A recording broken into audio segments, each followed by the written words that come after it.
In an alternate 1982, a huge alien spaceship arrives on Earth and hovers above South Africa.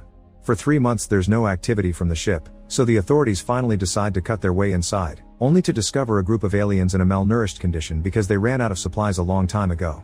These aliens get derogatorily named prawns by humans. Rumors say a shuttle descended from the mothership, but nobody is able to find it.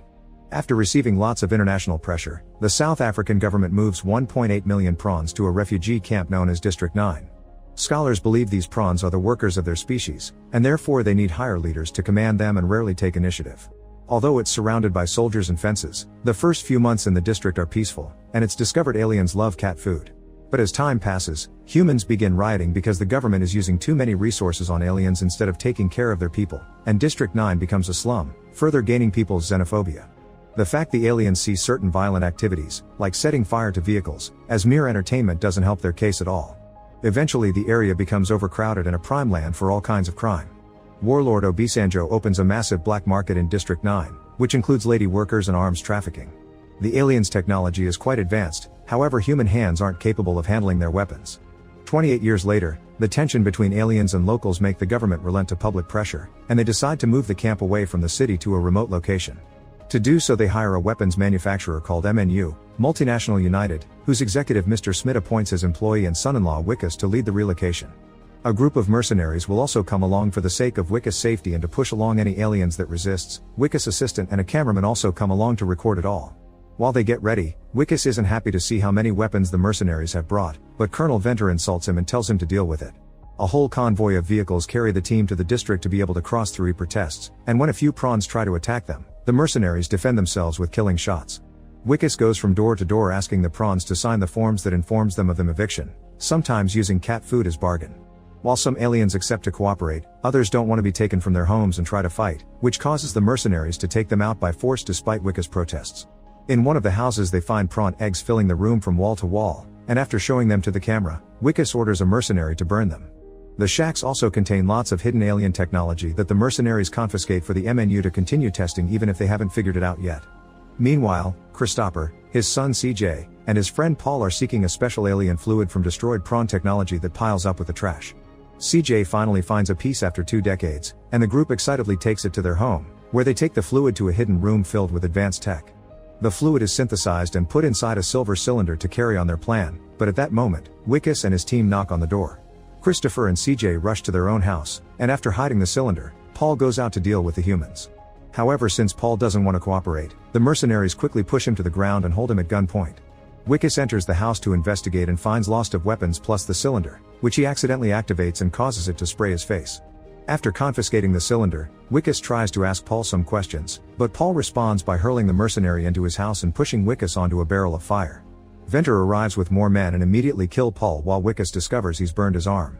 After receiving medical attention, Wikus continues with his duty, and eventually makes it to Christopher's house. He tries to give some candy to CJ, but CJ responds by throwing it at him. This reaction angers the humans, who decide to push Christopher to his knees and inspect the house, where they discover all sorts of equipment. While looking around, Wikus suddenly throws up a lot of weird liquid and begins feeling dizzy. The team decides to take him away for now, but when they stop to grab a bite, Wikus' nose begins bleeding. More symptoms keep appearing when Wikus returns to the office to do his reports. He won't stop coughing, and his nails are coming out of his fingers. Back in the district, Christopher and CJ look for the cylinder and get sad when they find it gone. Meanwhile, a group of prawns trades their battle suit for a bunch of cat food at the warlord's base. However, one of the men kills a prawn to use him as food. Obasanjo has been hiring witches and shamans because he wants to become a prawn to be able to use their weapons, and these witches think that can be achieved if he consumes prawn flesh. However, so far it hasn't worked. Sometime later, Wikus returns home to discover his wife Tanya is throwing him a surprise party to celebrate his promotion. Wikus tries to be social and friendly, but he isn't feeling well at all. He ends up in the bathroom throwing up in the sink, and when they cut the cake, he throws up again before passing out. The next morning, Wikus wakes up in the hospital. The doctor removes the bandages from his burned arm, only to discover Wikus' hand has become a prawn claw. Terrified, the doctor calls the MNU, and a bunch of soldiers quickly arrive to take Wikus' body away in a bag while ignoring Tanya's pleas for an explanation. Later at a lab, the staff finds the cylinder in Wikus' pocket and they take it away.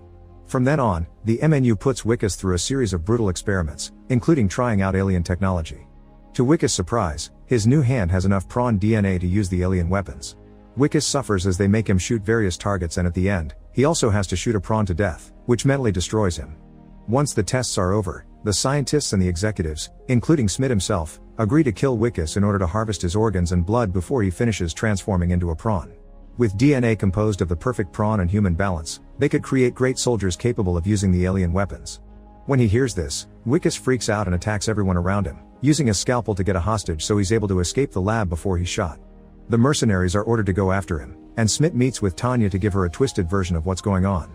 On the streets, Wickus steals clothes from hangers, a phone from a kid, and scavenges trash cans for food while always trying to keep his claw hidden.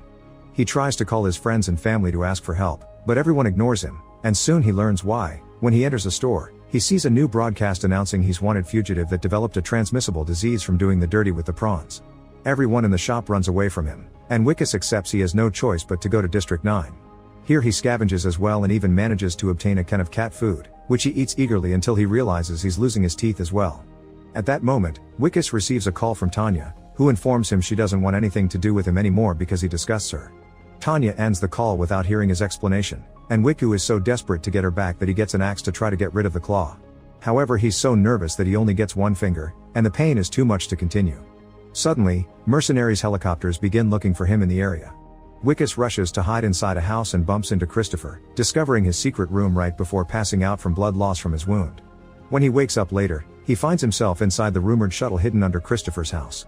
When Wickus explains he doesn't have the cylinder anymore, Christopher and CJ explain they need the fluid to operate the mothership again, and it could also power a machine that can help Wickus reverse his transformation. Retrieving the cylinder would be impossible because the mercenaries would kill them on the spot. Wickus spends the following hours suffering the pain of his body transforming as his skin sheds and his torso mutates. Suddenly Wickus gets another call from Tanya, and this time she promises to take him back and to be more understanding. However, this is a trap by the MNU, who made Tanya call with lies to track Wickus' location. Meanwhile, CJ tells Christopher how much he misses his home planet, but Christopher reminds him they can't go anywhere without the fluid, so they should go to the new settlement. Wickus overhears this and feels bad for them, so he explains the new territory is even worse than this one, going there is just a bad idea. Desperate to help the prawns and go back to his wife in a better state, Wickus announces he has a plan. Afterward, Wickus goes to see Obasanjo to try to buy some weapons, but he's received with disdain and violence. When the men push Wickus, they notice his transformed body, and Obasanjo sends orders to get his claw for him to eat. Wickus struggles against the men and finds an alien weapon on the ground, which he immediately takes and begins shooting around.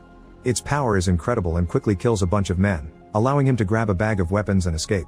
Meanwhile, the mercenaries arrive at Christopher's shack, only to find it empty.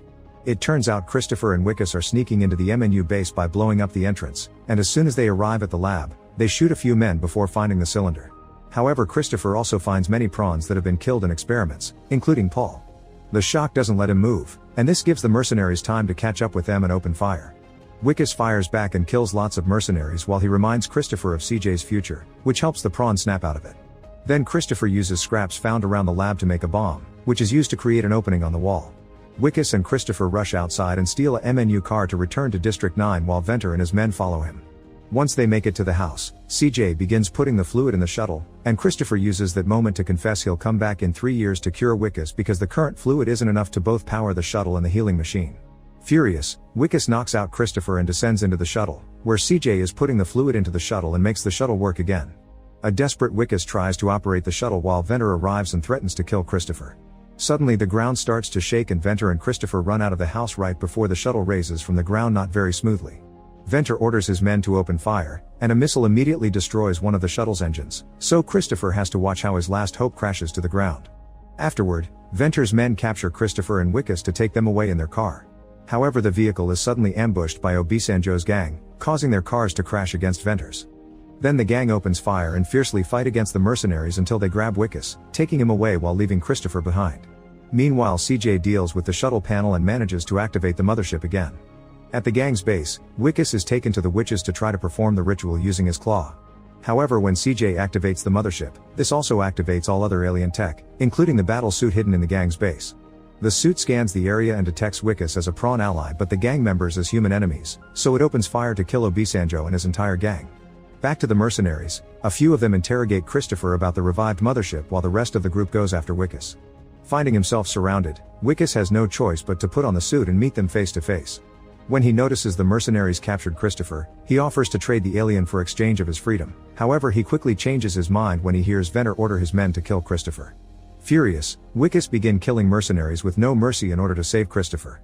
Then they rush back to the shuttle, but since more mercenaries are coming after them, Wickus stay behind to buy Christopher time, refusing to come when Christopher invites him to his planet. As thanks, the prawn promises to return in 3 years to cure him.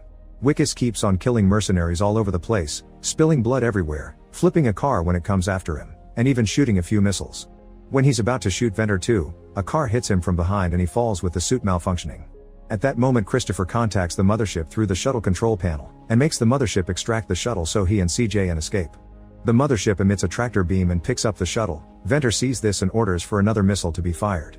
Wickus immediately cuts in and uses his suit to grab the missile, which explodes and destroys his left arm. Seeing Christopher and CJ escape and the mothership makes Venter incredibly angry, so he shoots the suit until he destroys it. Wickus crawls out of it, showing his left eye is swollen and yellow, meaning he's about to finish transforming.